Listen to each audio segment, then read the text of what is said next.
এই যে আপনারা দ্রুত নির্বাচন চাচ্ছেন, এই বছরের নির্বাচন চাচ্ছেন, প্রয়োজনীয় সংস্কার করে যেন এই বছরের নির্বাচন করা হয়, এটি আপনারা বারবার বলছেন যে যদি এই বছরের নির্বাচন না হয় বা নির্বাচন দিতে যদি দেরি হয়, তাহলে কি বিএনপি ঝামেলায় পড়ার কোনো আশঙ্কা করছে? বিএনপি ঝামেলার না, যারা ক্ষমতায় আছেন ওনারা ঝামেলায় পড়বেন। কারণ ওনাদের যত কর্মকাণ্ড আছে, পরবর্তী নির্বাচিত প্রতিনিধিদের দ্বারা যে পার্লামেন্ট হবে তাদেরকে বৈধতা দিতে হবে এবং তাদের সব আইনগুলোকে পাশও করতে হবে কিন্তু পার্লামেন্টেই।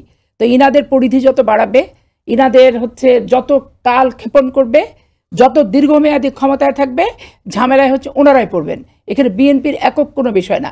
বিএনপির যেটা স্পষ্ট বক্তব্য যে 15 বছর যাবৎ 111 থেকে 111 থেকে 8 সালে নির্বাচন, 14 সালে নির্বাচন, 18 এবং লাস্ট 24 সালে নির্বাচন, এটা বাংলাদেশের মানুষের ব্যাপক সর্বস্তরের সকল মানুষের একটি অনাস্থার জায়গা।